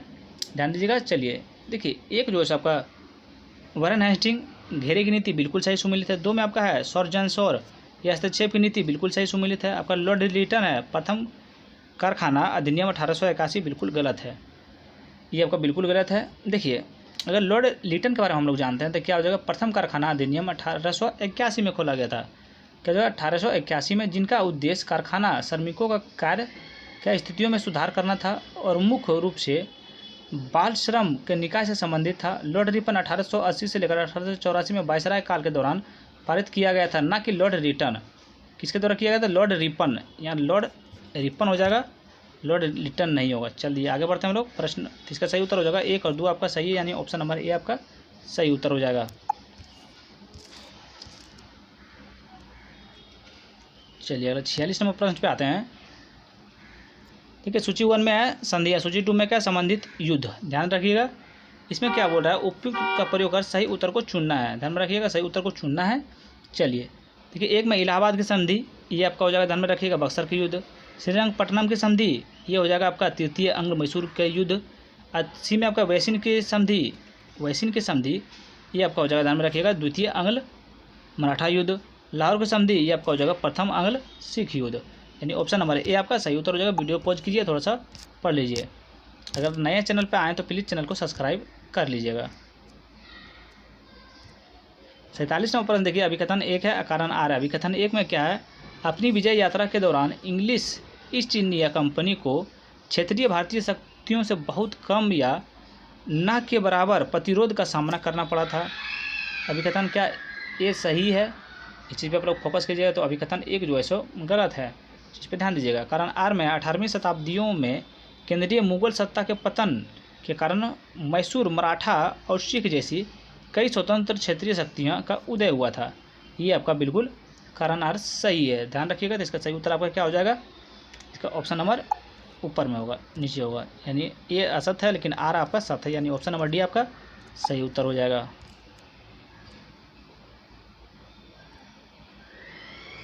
चलिए 48वां प्रश्न देखिए, वुड के डिस्पैच 1854 के संबंध में निम्नलिखित कथनों पर विचार कीजिए। वुड के डिस्पैच 1854 के संबंध में निम्नलिखित कथनों पर विचार करना है। इसका सही उत्तर आपका क्या हो जाएगा, तो ध्यान रखिएगा। देखिए, एक में आप बोल रहा है, इसे भारत में अंग्रेजी शिक्षा का मैगरा काटा माना जाता है। बिल्कुल एक आपका बिल्कुल सही है, ध्यान दीजिएगा। दो में है, इसे प्राथमिक विद्यालयों को सहित सभी खतरों पर अंग्रेजों को शिक्षा एकमात्र माध्यम के रूप में अपनाने की सिफारिश की गई थी। बिल्कुल गलत है। अगर इसका हम लोग सही उत्तर देखेंगे, 2 का तो हो जाएगा, इसमें से अंग्रेज को सभी स्तरों पर शिक्षा का एकमात्र माध्यम के रूप में अपनाने की सिफारिश नहीं की गई थी। अब वहीं 3 देखेंगे तो इसमें महिलाओं को शिक्षा और व्यापारिक प्रशिक्षण की आवश्यकता पर जोर दिया गया था। बिल्कुल आपका सही है, बिल्कुल आपका सही है। तो इसका सही उत्तर आपका हो जाएगा 1 और 3, यानी ऑप्शन नंबर बी आपका सही उत्तर हो जाएगा। चलिए अगला नंबर प्रश्न देते हैं, प्रश्न नंबर 49। माफ़ कीजिएगा भैया, आज हम लोग 50 नंबर प्रश्न करेंगे क्योंकि मेरा माइक डाउन हो गया है। देखिए, भारत में सिविल सेवाओं के विकास के संबंध में निम्नलिखित कथनों पर विचार कीजिए। किसके बारे में, भारत में सिविल सेवाओं के विकास के संबंध में निम्नलिखित कथनों पर विचार करना है। ध्यान दीजिएगा इस चीज़ को। तो इसका सही उत्तर आपका क्या हो जाएगा, इसमें बोला उपयुक्त में से कौन सा कथन गलत है, कौन सा कथन गलत है, ये चीज़ बताना आपको। देखिए, एक में लॉर्ड विलियम बेटिंग को अक्सर भारत में सिविल सेवा का जनक माना जाता है। कथन 1 आपका बिल्कुल गलत है, ध्यान रखिएगा। इसका सही सोल्यूशन हो जाएगा। देखिए, लॉर्ड कार्नवालिस जनरल गवर्नर 1786 से लेकर 1793, न कि विलियम बेटिंग को। यहाँ विलियम बेटिंग को आप हटा दीजिएगा और यहाँ लगा दीजिएगा लॉर्ड कार्नवालिस को, तो ये आपका क्वेश्चन सही हो जाएगा। 2 में देखिएगा, सत्येंद्रनाथ टैगोर भारतीय सिविल सेवा के लिए अर्हता प्राप्त करने वाले पहले भारतीय बने थे। कथन 2 देखिए आपका बिल्कुल सही है। कथन 3 में आपका है, लॉर्ड लिटन भारतीयों की अधिक भागीदारी का प्रोत्साहित करने के लिए क्या ICS परीक्षा के लिए अधिकतम आयु सीमा बढ़ा दी थी। बिल्कुल आपका गलत है, बिल्कुल गलत है। देखिए, इसका सही उत्तर हो जाएगा आपका, लॉर्ड लिटन ने भारतीयों को प्रोत्साहित करने के लिए आयु सीमा नहीं बढ़ाई बल्कि उन्होंने इसे कम कर दिया था। ध्यान दीजिएगा इस चीज़ को। इसका सही उत्तर हो जाएगा तो आपका 1 और 3 गलत है, 1 और 3 आपका ऑप्शन नंबर सी में है। चलिए आज का आखिरी प्रश्न पे हम लोग जोड़ देते हैं, क्योंकि मेरा माइक पूरा डाउन हो गया है इसीलिए काम नहीं कर रहा है। इंडियन नेशनल कॉन्फ्रेंस के संबंध में निम्नलिखित कथनों पर विचार कीजिए। किसके बारे में, इंडियन नेशनल कॉन्फ्रेंस के संबंध में निम्नलिखित कथनों पर विचार करना है। इसका सही उत्तर आपका क्या हो जाएगा, ध्यान रखिए। देखिए, 1 में क्या है, इसका आयोजन सुरेंद्रनाथ बनर्जी और आनंद बोस ने 1883 में किया गया था। बिल्कुल सही है। 2 में आपका क्या है, अतः 1886 में इसका राष्ट्रीय कांग्रेस में विलय हो गया था। बिल्कुल सही है, यानी ऑप्शन नंबर बी आपका सी सही हो जाएगा। इंडियन नेशनल कॉन्फ्रेंस के संबंध में दोनों कथन इसमें आपका सही है। चलिए 51 नंबर प्रश्न पे देखते हैं, निम्नलिखित राष्ट्रवादी नेताओं में से किसने 1857 के विद्रोह को भारतीय स्वतंत्रता का प्रथम युद्ध के रूप में प्रसिद्ध रूप से वर्णित किया गया था। ध्यान में रखिएगा, क्वेश्चन ध्यान से सुनिएगा। निम्नलिखित राष्ट्रवादी नेताओं में से किसने 1857 के विद्रोह को भारतीय स्वतंत्रता का प्रथम युद्ध के रूप में प्रसिद्ध रूप से वर्णित किया गया था। तो इसका सही उत्तर आपका हो जाएगा, ध्यान में रखिएगा, बी.डी. सावरकर ने किए थे, ध्यान में रखिएगा। कौन किए थे, वर्णित किए थे, तो बी.डी. सावरकर ने किए थे। चलिए आगे बढ़ते हम लोग प्रश्न नंबर 52 की ओर। बताइएगा, निम्नलिखित अधिनियमों और विनियमों को कालानुक्रम में व्यवस्थित करें। किसको, अधिनियमों और विनियमों को कालानुक्रम में व्यवस्थित कीजिए। इसमें सही उत्तर को चुनने बोल रहा है, ध्यान दीजिएगा, सही उत्तर को चुनने बोल रहा है, तो ये आपका हो जाएगा, ध्यान दीजिएगा। चलिए पहला देखिए हो जाएगा विनियम अधिनियम, ये आपका हो जाएगा पहला। उसके बाद हो जाएगा आपका पीठ पर आधारित अधिनियम, ये आपका दूसरा हो जाएगा। उसके बाद हो जाएगा आपका जॉन एडम अधीन लाइसेंस अधिनियम, ये आपका तीसरा हो जाएगा। उसके बाद हो जाएगा स्थानीय भाषा का प्रेस अधिनियम, ये आपका चौथा हो जाएगा। ध्यान रखिएगा, ऑप्शन नंबर ए आपका सही उत्तर हो जाएगा। चलिए आगे बढ़ते हैं प्रश्न 53 की ओर। मराठा साम्राज्य और ब्रिटिश प्रभाव को दृढ़ता स्थापित करने वाली निर्णायक वेसिन संधि 1802 में अंग्रेजों और किनके बीच हस्ताक्षर किए गए थे, किनके बीच हस्ताक्षर किए गए थे, ध्यान रखिएगा। तो ये आपका बाजीराव द्वितीय के बीच में किए गए थे, ध्यान में रखिएगा। देखिए वेसिन की संधि पर 31 दिसंबर 1802 को अंग्रेजी ईस्ट इंडिया कंपनी और पेशवा बाजीराव द्वितीय के बीच हस्ताक्षर किए गए थे। चलिए आगे बढ़ते हैं प्रश्न नंबर 54 की ओर। बताइएगा, ब्रिटिश भूमि राजस्व प्रणालियों और उनके प्राथमिक कार्यान्वयन क्षेत्रों के निम्नलिखित युग्मों में से कौन सा सही है। क्या बोला, ब्रिटिश भूमि राजस्व प्रणालियों और उनके प्राथमिक कार्यान्वयन क्षेत्रों के निम्नलिखित युग्मों में से कौन सा सही सुमेलित है। बताइए क्या है, भूमि राजस्व प्रणाली और क्षेत्र है, सही सुमेलित कौन सा है, चलिए बताना है आपको। तो कौन सा हो जाएगा, देखिए आपका ये हो जाएगा अस्थायी बंदोबस्त बंगाल बिहार उड़ीसा, बिल्कुल सही है। 2 में आपका रैयतवाड़ी प्रणाली मद्रास और बम्बई प्रेसिडेंसी, बिल्कुल सही है। 3 में आपका महालवाड़ी प्रणाली उत्तर पश्चिमी प्रांत और पंजाब, बिल्कुल सही है। यानी इसका ऑप्शन नंबर डी आपका सही उत्तर हो जाएगा। तीनों आपका इसमें से सही सुमेलित हैं। चलिए आगे बढ़ते हैं प्रश्न नंबर 55 की ओर। देखिए, भारतीय राष्ट्रीय कांग्रेस की स्थापना पहले निम्नलिखित में से राजनीतिक संगठनों को उनकी गठन कालानुक्रम में व्यवस्थित कीजिए। किसके बारे में, भारतीय राष्ट्रीय कांग्रेस की स्थापना से पहले निम्नलिखित राजनीतिक संगठनों को उनके गठन के कालानुक्रम में व्यवस्थित कीजिए। सही उत्तर को चुनने बोल रहा है, इस चीज़ पर आप लोग फोकस कीजिएगा। चलिए करते हैं। देखिए पहला हो जाएगा आपका ईस्ट इंडिया एसोसिएशन, ये आपका पहला हो जाएगा। उसके बाद हो जाएगा पुनः सार्वजनिक सभा, ये आपका दूसरा हो जाएगा, ध्यान रखिएगा। उसके बाद आपका हो जाएगा इंडियन एसोसिएशन, ध्यान रखिएगा, ये आपका तीसरा हो गया। अब मद्रास महाजन सभा, ये आपका चौथा हो गया, ध्यान रखिएगा। ऑप्शन नंबर ए आपका सही उत्तर हो जाएगा। चलिए आगे बढ़ते हैं हम लोग प्रश्न नंबर 56 की ओर।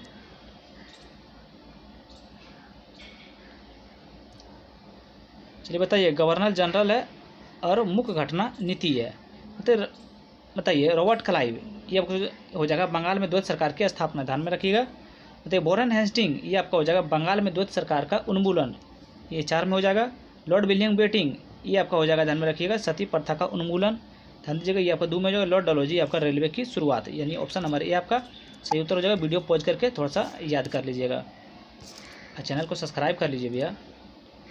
57वां प्रश्न देखिए, निम्नलिखित में से सामाजिक धार्मिक सुधार संगठनों को उनकी स्थापना कालानुक्रम में व्यवस्थित करें। ध्यान रखिएगा क्या है, निम्नलिखित सामाजिक धार्मिक सुधारों संगठनों को उनकी स्थापना में कालानुक्रम में व्यवस्थित करना है। इसमें सही उत्तर का चुनाव करना है। चलिए सही उत्तर क्या करना है, देखिए पहला आपका हो जाएगा ब्रह्म समाज, ध्यान रखिएगा। उसके बाद हो जाएगा आपका प्रार्थना समाज, ध्यान रखिएगा। उसके बाद आपका हो जाएगा आर्य समाज, तीसरा हो गया आपका रामकृष्ण मिशन, आपका हो जाएगा चौथा हो जाएगा, यानी ऑप्शन नंबर ए आपका सही उत्तर हो जाएगा। वीडियो पॉज करके आप लोग रोक के थोड़ा सा पढ़ लीजिए अपने से। चलिए अगला नंबर 58वां प्रश्न देखिए, निम्नलिखित जनजातीय और किसान विद्रोह को कालानुक्रम में व्यवस्थित कीजिए। ध्यान में रखिएगा, इसमें क्या बोल रहा है, सही उत्तर को चुनने बोल रहा है, इस चीज़ पर फोकस कीजिएगा। चलिए इसका सही उत्तर आपका हो जाएगा, देखिए पहला था आपका हो जाएगा संथाल विद्रोह, सबको पता है ये पहला आपका हो गया। उसके बाद आपका हो जाएगा नील विद्रोह, ये आपका दूसरा हो गया। उसके बाद हो जाएगा आपका पावना कृषक अशांति, ये आपका तीसरा हो गया। और दक्कन दंगे, ये आपका चौथा हो जाएगा, यानी ऑप्शन नंबर डी आपका सही उत्तर हो जाएगा। वीडियो को रोकिए और थोड़ा सा आप लोग पढ़िए और थोड़ा सा दिमाग लगाइए। 59वां प्रश्न देखिए, 19वीं शताब्दी में भारत के औद्योगिकरण में कमी के संबंध में निम्नलिखित कथनों में से कौन सा सही है। क्या 19वीं शताब्दी में भारत के औद्योगिकरण में कमी के संबंध में निम्नलिखित में से कौन सा कथन सही है, कौन सा कथन सही है, इस चीज़ पे ध्यान देना हम लोग को। देखिए कौन सा कथन सही है। एक में देखिए इसका मुख्य कारण ब्रिटेन से सस्ते मशीन से बनने सामानों को भारी मात्रा में आमद थी। क्या कथन एक आपका सही है? तो कथन एक आपका जो है बिल्कुल सही है। कथन दो में आपका है इसके परिणाम स्वरूप भारत के ग्रामीणकरण हुआ जिससे कृषि भूमि पर दबाव बढ़ गया था। बिल्कुल सही है। तीन में आपका है बर्बाद हो चुके कारीगरों और बुनकरों को भारत में नवस्थापित ब्रिटिश कारखानों में आसानी से उच्च वेतन वाली नौकरियां मिल गई। बिल्कुल गलत है। तीन आपका बिल्कुल गलत है। तीन का आपका सही उत्तर क्या हो जाएगा? 19वीं शताब्दी के दौरान भारत में औद्योगिकरण की गति इतनी तेज नहीं थी क्यों क्या विस्थापित कारीगरों को समायोजन की जा सके। चार में आपका इसके परिणाम स्वरूप ढाका में मुर्शिदाबाद जैसे क्या है हस्तशिल्प उत्पादनों के प्रारंभिक केंद्रों का पतन हुआ था। बिल्कुल सही है। यानी इसका सही उत्तर हो जाएगा 1, 2 और 4। 1, 2 और 4 किस में है? ऑप्शन नंबर ए आपका सही उत्तर हो जाएगा। वीडियो पॉज कीजिए और आप लोग थोड़ा पढ़िए। चलिए आगे बढ़ते हैं प्रश्न नंबर 60 की ओर। उन्होंने कोलकाता में हिंदू मेले की स्थापना की और 19वीं शताब्दी के दौरान शारीरिक परिश्रम, राष्ट्रीय गीतों और स्वदेशी सांस्कृतिक चेतना के माध्यम से राष्ट्रवाद को बढ़ावा देने में महत्वपूर्ण भूमिका निभाई थी। ध्यान रखिएगा। कथन एक जो है सो आपका क्या बोल रहा है? इसका सही उत्तर आपका हो जाएगा, अरे यार इसमें बोल रहा है उपयुक्त अनुच्छेद में से निम्नलिखित में से किस व्यक्ति का वर्णन किया गया है? तो आपका किया गया है नवगोपाल मित्रा को किया गया था। किसको किया गया था? नवगोपाल मित्रा। अरे यार हाँ सॉरी, नवगोपाल मित्रा को किया गया था। चलिए आगे बढ़ते हैं हम लोग प्रश्न नंबर 61 की ओर। बताइएगा नील विद्रोह कब हुआ था? 1859 से लेकर 60 के संबंध में निम्नलिखित कथनों पर विचार कीजिए। नील विद्रोह 1859 से लेकर 1860 के संबंध में निम्नलिखित कथनों पर विचार करना है। ध्यान दीजिएगा इसमें क्या बोल रहा है? निम्नलिखित ऊपर दिए गए कथनों में से कौन सा कथन सही है? कौन सा कथन सही है? तो यानी एक पर देखते हैं हम लोग क्या है। यह किसान आंदोलन था जो मुख्य रूप से बिहार क्षेत्र में ही सीमित था। बिल्कुल गलत है। देखिए इसका अगर सही उत्तर हम लोग एक का देखेंगे तो हो जाएगा आपका नील विद्रोह मुख्य रूप से बंगाल में केंद्रित था न कि बिहार में। कहाँ केंद्रित था? ये आपका बंगाल में केंद्रित था ना कि बिहार में। 2 में आपका है बंगाली बुद्धिजीवियों में समाचार पत्रों और कानून सहायता के माध्यम से किसानों का सक्रिय रूप से समर्थन किया। बिल्कुल सही है। 3 देखिए आपका है सरकार ने नील उत्पादन प्रणाली के जांच के लिए एक नील आयोग नियुक्त किया। बिल्कुल सही है। यानी 2 और 3 आपका इसमें से सही है। इसका सही उत्तर आपका हो जाएगा ऑप्शन नंबर आपका बी हो जाएगा। 2 और 3 आपका सही उत्तर है। चलिए अगला 62वां प्रश्न देखिए मंगल पांडे कांड के संबंध में निम्नलिखित कथनों पर विचार कीजिए। किसके बारे में? मंगल पांडे कांड के संबंध में। इसमें बोल रहा है ऊपर दिए गए कथनों में से कौन सा कथन गलत है? गलत कथन चुनने बोल रहा है इसमें। चलिए गलत कथन चुनते हैं। इसमें वह मेरठ में तैनात 34वीं नेटिव इन्फेंट्री से संबंधित हैं। बिल्कुल गलत है। ये आपका गलत है। देखिए मंगल पांडे आपका जो है 34वीं बंगाल नेटिव इन्फेंट्री से संबंधित हैं। क्या बोल रहा है? इन्फेंट्री 34वीं इन्फेंट्री से संबंधित हैं या मेरठ में नहीं थे, वो क्या थे? बंगाल। ध्यान में रखिए मंगल पांडे आपका बंगाल नेटिव इन्फेंट्री से संबंधित हैं। 2 में आपका इसका इनका विद्रोह मुख्य रूप से चर्बी लगे एनफील्ड कारतूसों के प्रचलन के कारण हुआ था। बिल्कुल आपका सही है। ध्यान रखिए 2 आपका बिल्कुल सही, यानी ऑप्शन नंबर बी आपका सॉरी इसमें बोला कौन सा गलत है? तो ऑप्शन नंबर ए आपका हो जाएगा। 1 आपका इसमें गलत है। 2 तो आपका सही है। चलिए आगे बढ़ते हैं प्रश्न नंबर 63 की ओर। चलिए बताइएगा अमृतसर संधि 1819 के संबंध में निम्नलिखित कथनों पर विचार कीजिए। क्या बोल रहा है? अमृतसर संधि 1809 के संबंध में निम्नलिखित कथनों पर विचार करना है। इसमें बोल रहा है ऊपर दिए गए कथनों में से कौन सा कथन सही है? बताइए ऊपर दिए कथनों में से कौन सा कथन सही है? तो एक में देखिए क्या है, इस पर महाराजा रंजीत सिंह और ब्रिटिश ईस्ट इंडिया कंपनी के बीच हस्ताक्षर किए गए थे। बिल्कुल सही है।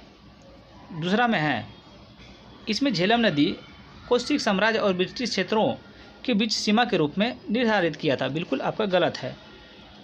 बी जो है आपका बिल्कुल गलत है। देखिए इसका सही उत्तर आपको क्या हो जाएगा? 2 का ध्यान दीजिएगा। देखिए इस संधि में झेलम नदी को सीमा के रूप में निर्धारित नहीं किया गया था। इसमें बोल रहा है झेलम नदी को सिख साम्राज्य को ब्रिटिश क्षेत्रों के बीच सीमा निर्धारित किया गया था, ये निर्धारित नहीं किया गया था, ध्यान में रखिएगा। इसका सही उत्तर आपका हो जाएगा, ध्यान रखिएगा। तो ऑप्शन नंबर ए हो जाएगा, केवल एक इसमें से आपका सही। किसके बारे में? अमृतसर संधि 1809 के संबंध में कथन एक आपका बिल्कुल सही है। चलिए 64 नंबर प्रश्न देखिए, भारत में पहली टेलीग्राफ लाइन जिनका उद्घाटन 1853 में लॉर्ड डलहौजी के नेतृत्व में हुआ था, कोलकाता के किस शहर से जोड़ती थी? कोलकाता के किस शहर से जोड़ती थी? तो ये आपका आगरा से जोड़ती थी। कहाँ से जोड़ती थी? ये आपका आगरा से जोड़ती थी, ध्यान में रखिएगा। भारत में विद्युत टेलीग्राफ प्रणाली की शुरुआत किसके द्वारा किया गया था? लॉर्ड डलहौजी को दिया जाता है। पहली चालू टेलीग्राफ लाइन 1853 में खोली गई थी, ध्यान रखिएगा। चलिए 65 नंबर प्रश्न पे आते हैं। चलिए बताइएगा, किस ब्रिटिश प्रशासन को ठग के नाम से जाने वाले लुटेरों और हथियारों से संगठित क्या गिरोहों के सफल दमन का श्रेय व्यापक रूप से दिया जाता है? क्या बोल रहा है? किस ब्रिटिश प्रशासन को ठग के नाम से जाने वाले लुटेरों को हथियारों के संगठित के गिरोहों के सफल दमन का श्रेय के व्यापक रूप से दिया जाता है? इसका सही उत्तर आपका हो जाएगा, ध्यान रखिएगा। तो ऑप्शन नंबर सी हो जाएगा, विलियम सेलीमैन, ध्यान रखिए। ऑप्शन नंबर सी हो जाएगा। क्वेश्चन हमको थोड़ा सा समझ में नहीं आया। चलिए 66 नंबर प्रश्न देखते हैं। 66 नंबर प्रश्न देखिए, फ्रेंच ईस्ट इंडिया कंपनी के संबंध में निम्नलिखित कथनों पर विचार कीजिए। चलिए इसका आंसर आप लोग प्लीज़ इसमें बोल रहा है उपयुक्त में से कौन सा कथन सही है? प्लीज़ इसका आंसर आप लोग कमेंट बॉक्स में बताइए। देखते हैं यहाँ तक आप लोग देख रहे हैं या फिर नहीं देख रहे हैं। अगर आंसर कमेंट में बताइएगा 66 नंबर का, तो हम समझ जाएंगे कि आप लोग यहाँ तक देख रहे थे। 67 नंबर प्रश्न देखिए, पारंपरिक राष्ट्रवादी समाचार पत्रों और उनके संपादकों संस्थापकों के निम्नलिखित युग्मों में से कौन सा सही मिलान है? बताइए, क्या समाचार पत्र है, संपादक या संस्थापक हैं? चलिए बता, नीचे दिए गए कोड का उपयोग कर सही उत्तर को चुनना है। सही उत्तर को चुनना है, इसमें बहुत इजी क्वेश्चन है ये। चलिए देखिए, थोड़ा सा जूम आउट कर लेते हैं। क्या है? समाचार पत्र है, संपादक और संस्थापक है। देखिए, हिंदू पेट्रियट क्या? हरिश्चंद्र मुखर्जी बिल्कुल सही है। मराठा बाल गंगाधर तिलक बिल्कुल सही है। 3 में आपका है सोम प्रकाश ईश्वर चंद्र विद्यासागर बिल्कुल सही है, यानी इसका ऑप्शन नंबर डी आपका सही उत्तर हो जाएगा। तीनों आपका इसमें से सुमिलित था। चलिए 68 नंबर प्रश्न बताइए, उन्होंने बाइबिल की कई भारतीय भाषाओं में अनुवाद किया। क्या है? श्रीरामपुर मिशन प्रेस की स्थापना की और भारत में आधुनिक मुद्रण और शिक्षा का विकास में महत्वपूर्ण भूमिका निभाई। क्या? उन्होंने बाइबिल की कई भारतीय भाषाओं में अनुवाद किया। क्या है? श्रीरामपुर मिशन प्रेस की स्थापना की और भारत में आधुनिक मुद्रण और शिक्षा के विकास में महत्वपूर्ण भूमिका निभाई। इसमें बड़ा उपयुक्त अनुच्छेद में से किस व्यक्तित्व का वर्णन किया जा रहा है? किस व्यक्ति का वर्णन किया जा रहा है? तो ये आपका विलियम कैरी का किया जाता है। किसका किया जा रहा है? आपका विलियम कैरी का किया जा रहा है। चलिए ध्यान दीजिएगा। अब आते हैं प्रश्न नंबर 69 की ओर। बताइएगा, निम्नलिखित संगठनों और संघों को उनके गठन कालानुक्रम में व्यवस्थित करना है। इसमें बोल रहा है सही उत्तर को चुनने बोल रहा है, ध्यान दीजिएगा। चलिए कालानुक्रम में सजाना है। तो देखिए, पहला तो आपका हो जाएगा, देखिए लैंड होल्डर सोसाइटी, उसके बाद हो जाएगा ब्रिटिश इंडियन एसोसिएशन, उसके बाद हो जाएगा आपका इंडियन एसोसिएशन, उसके बाद हो जाएगा बम्बई प्रेसिडेंसी, यानी ऑप्शन नंबर ए आपका सही उत्तर होगा। जैसे हैं वैसे ही आपका ये सारा हो जाएगा। चलिए आगे बढ़ते हैं। याद कीजिए, याद करने पर फोकस रखिए आप लोग। हम पढ़ रहे थे, उसके बाद वीडियो पॉज करके आप लोग खुद भी पढ़ सकते हैं। सन 1843 में अंग्रेज द्वारा सिंध पर कब्जा किया गया अभियान, जिनकी अन्यायपूर्ण और आक्रमण समाजवादी कार्रवाई के रूप में कड़ी आलोचना की गई थी, जिनके नेतृत्व में अंजाम दिया गया था। जिनके नेतृत्व में अंजाम क्या दिया गया था? चलिए बताइए क्या दिया गया था? तो ये आपका चार्ल्स नेपियर दिया गया था। कौन दिया था? तो चार्ल्स नेपियर, ध्यान रखिएगा। ऑप्शन नंबर बी आपका सही उत्तर हो जाएगा। चलिए 71वां प्रश्न देखिए, सुगौली की संधि 1816 के संबंध में निम्नलिखित कथनों पर विचार कीजिए। क्या? सुगौली की संधि 1816 के संबंध में निम्नलिखित कथनों पर विचार करना है, ध्यान दीजिएगा। तो इसका सही उत्तर आपका क्या हो जाएगा? इसमें बोल रहा है ऊपर दिए गए कथनों में से कौन सा कथन सही है भैया? इस चीज़ पे ध्यान दीजिएगा। देखिए एक में आपका सुगोली की संधि के संबंध में, इसके साथ ही प्रथम आंग्ल सिख युद्ध का समापन हुआ, बिल्कुल गलत है। एक जो है आपका बिल्कुल गलत है। देखिएगा एक का आपका सही हो जाएगा, सुगोली संधि 1816 में प्रथम आंग्ल सिख युद्ध का अंत नहीं किया, बल्कि यह land holder society governor general काल में लड़े गए आंग्ल नेपाल युद्ध 1814 से लेकर 1816 का निर्णायक शांति समझौता था। तो एक तो आपका गलत है, एक का हम सही सोल्यूशन बता दिए। दो में आप देखिए क्या है, इस संधि के तहत अंग्रेजों ने शिमला, मसूरी और नैनीताल की पहाड़ी क्षेत्रों में अपना अधिकार में ले लिया था, बिल्कुल आपका सही है। यानी इसका सही उत्तर हो जाएगा आपका ऑप्शन नंबर बी हो जाएगा, केवल 2 आपका इसमें से सही था। चलिए 72 नंबर प्रश्न देखिए, फराजी आंदोलन के संबंध में निम्नलिखित कथनों पर विचार कीजिए। किसके बारे में? फराजी आंदोलन। ध्यान दीजिएगा, फराजी आंदोलन दिमाग में रखिएगा, इसके बारे में पढ़ते हैं। देखिए इसमें बोल रहा है कि कौन सा कथन सही है। तो एक में देखिए क्या है, इसकी स्थापना पूर्वी बंगाल में हाजी रियासतुल्लाह ने की थी, बिल्कुल सही है। दो में आपका इस आंदोलन के क्या काश्तकारों के अधिकारों का पुरजोर वकालत की और उन्हें जमींदारों का अवैध उपकरण न देने की सलाह दी थी। क्या कथन 2 आपका सही है? ध्यान दीजिएगा, क्या कथन 2 आपका सही है? तो ये कथन 2 भी आपका बिल्कुल सही है, यानी इसका सही उत्तर आपका ऑप्शन नंबर सी हो जाएगा। फराजी आंदोलन के संबंध में कथन 1 और कथन 2 आपका सही है। चलिए 63 नंबर प्रश्न पे आते हैं हम लोग। ठीक है, निम्नलिखित में से कौन सा नामधारी या कुका आंदोलन का संस्थापक था जिसका उद्देश्य सिख धर्म को शुद्ध करना था और बाद में इनका ब्रिटिश विरोधी राजनीतिक रुख अपनाया था? बताइए, निम्नलिखित में से कौन सा नामधारी या कुका आंदोलन का संस्थापक था जिनका उद्देश्य सिख धर्म को शुद्ध करना था और बाद में इन्हें ब्रिटिश विरोधी राजनीतिक रुख अपनाया था? तो ये आपका हो जाएगा बाबा राम सिंह। ध्यान रखिएगा, बाबा राम सिंह नाम आप ध्यान में रखिएगा। चलिए 74 नंबर प्रश्न देखिए, बहावी आंदोलन के संबंध में निम्नलिखित कथनों पर विचार कीजिए। किसके बारे में? बहावी आंदोलन के संबंध में। इसे बोला ऊपर दिए गए में से कौन सा कथन सही है? बताइए कौन सा कथन सही है? तो इसका सही उत्तर आप लोग देखेंगे तो एक में देखिए क्या है, इसकी स्थापना भारत में क्या रायबरेली में सैयद अहमद ने की थी, बिल्कुल आपका एक सही है। 2 में आपका भारत में इसका प्राथमिक परिचालन केंद्र पटना में स्थापित किया गया था, बिल्कुल सही है। कथन 3 में यह आंदोलन शुरू से ही पूरी तरह से अंग्रेज के खिलाफ निर्देशित था और इसे कभी भी किसी भारतीय शासक के खिलाफ नहीं लड़ाई लड़ी, बिल्कुल गलत है। 3 जो है सो आपका बिल्कुल गलत है, इस चीज़ पर ध्यान दीजिएगा। हमारा माफ़ कीजिएगा, इसका सोल्यूशन हम नहीं लिख पाए। अगर इसका सोल्यूशन आप लोग को पता है तो आप लोग प्लीज़ कमेंट बॉक्स में बताइए। इसका सही उत्तर आपका हो जाएगा ऑप्शन नंबर ए हो जाएगा। 1 और 2 आपका सही। किसके बारे में? बहावी आंदोलन के संबंध में कथन 1 और कथन 2 आपका सही है। देखिए आज का आखिरी प्रश्न है 75 नंबर प्रश्न, 1853 के चार्टर अधिनियम के संबंध में निम्नलिखित में से कौन सा कथन सही है? बताइए 1853 के चार्टर अधिनियम के संबंध में निम्नलिखित में से कौन सा कथन सही है? बताइएगा। देखिए एक में आपका क्या है, एक में आपका है, इन्होंने पहली बार गवर्नर जनरल के परिषद का विधायी और कार्यकारी कार्यों का अलग किया, बिल्कुल सही है। 2 में है, इसने सिविल सेवकों की भर्ती के लिए खुली प्रतियोगिता प्रणाली शुरू की थी, बिल्कुल सही है। 3 में आपका इसने भारतीय केंद्रीय विधान परिषद में स्थानीय प्रतिनिधित्व की अनुमति दी थी, बिल्कुल सही है। 1853 चार्टर एक्ट अधिनियम के संबंध में तीनों कथन आपका सही है, ध्यान दीजिएगा। तो इसका सही उत्तर आपका हो जाएगा ऑप्शन नंबर डी हो जाएगा। ध्यान दीजिएगा। वीडियो हो गया समाप्त। अगर वीडियो आप लोग को अच्छा लगा हो तो प्लीज़ लाइक कमेंट शेयर करें। यहाँ से आपको लोग को सोल्यूशन देखना है, मतलब क्वेश्चन देखना है, तो आप लोग देख लीजिएगा। देखिए आप लोग को दिखा दे रहे हैं, क्वेश्चन दिखा दे रहे हैं, आप लोग क्वेश्चन देख लीजिए थोड़ा सा।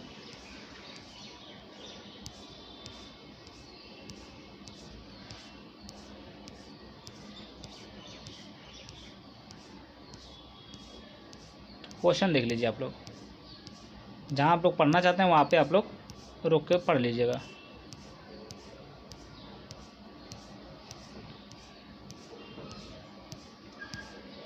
चलिए वीडियो को आप लोग लाइक कर दीजिए और चैनल को सब्सक्राइब कर लीजिए जल्दी से। लास्ट में आप लोग को हम सोल्यूशन, हर वीडियो में आप लोग को लास्ट में सोल्यूशन देखने के लिए मिल जाएगा। आप लोग को सोल्यूशन बोल रहे हैं, क्वेश्चन देखने के लिए मिल जाएगा। चलिए वीडियो हो गई समाप्त। अगर अच्छा लगा हो आप लोग को तो लाइक कमेंट शेयर सब्सक्राइब जरूर करें। Thank you so much.